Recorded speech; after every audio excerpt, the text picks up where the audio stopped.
I really appreciate being the co-chair with you. We certainly have the passion for our senior citizens, and I believe that most of America understands that too. But I rise today to recognize the significant benefits that the emerging health care bill will have on our American seniors.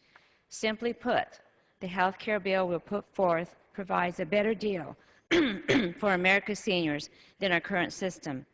Our health care plan takes great strides towards improving the quality of care our seniors receive. For starters, our bill eliminates co-payments and deductibles for preventive services under the Medicare program. This is crucially important because we know that many seniors are not getting the preventive care they need and are often foregoing tests because they're too worried about the costs. The sad fact is 1 out of every 5 women over the age of 50 has not had a mammogram in 2 years. Also, more than a third of adults over the age of 50 have never had a colonoscopy.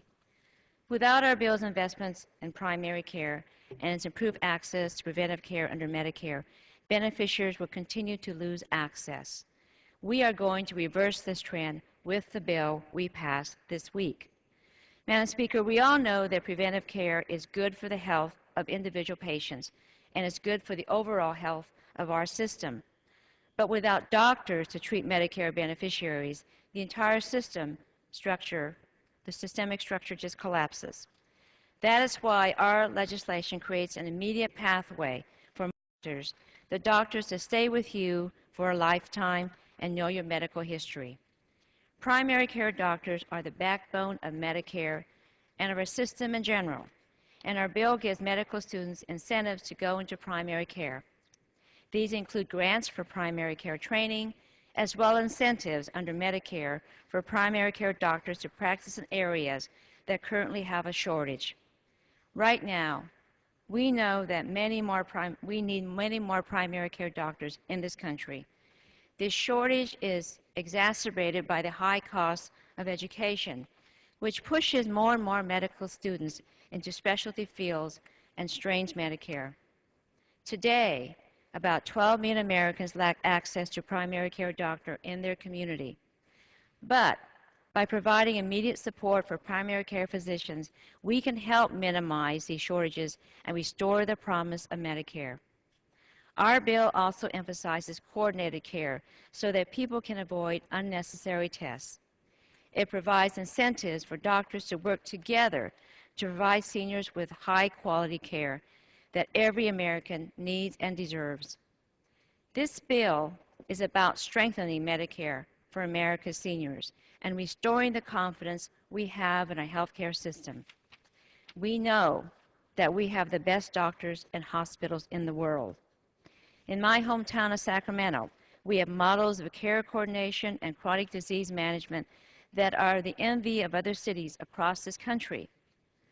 But when seniors, especially in Sacramento, are splitting pills because they cannot afford to refill their prescriptions and skipping meals to make ends meet, this system is not working.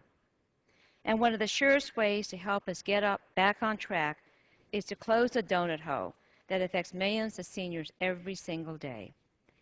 Between 2009 and 2010, monthly prices in the donut hole increased by 5% or more for half of 10 most popular brand name drugs.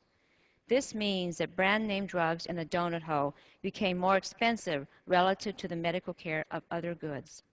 And this is not just a recent phenomenon. Between 2006 and 2010, prices for popular brand name drugs in the donut hole went up more than 20%. This means that American seniors are being forced to spend a greater percentage of their fixed, disposable income on brand name drugs.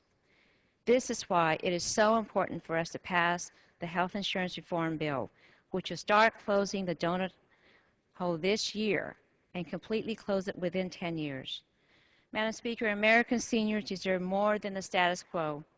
Our plan for health care reform will extend the solvency of Medicare, lower seniors' costs for prescription drugs by beginning to close the donut hole, improve the quality of seniors' care with better coordination among doctors, cover the cost of preventive care for Medicare patients, and expand home and community-based services to keep people in their homes. America's seniors deserve the best possible health care we can provide, and that's what our health care plan will do: ensure access to quality, affordable health care for all Americans. I thank you, Madam Speaker, and I thank my wonderful colleague, and I yield back the time to her. Thank you. Thank you so much, Representative Matsui, for being such a strong advocate for older Americans, really for all Americans that are going to be helped by this legislation.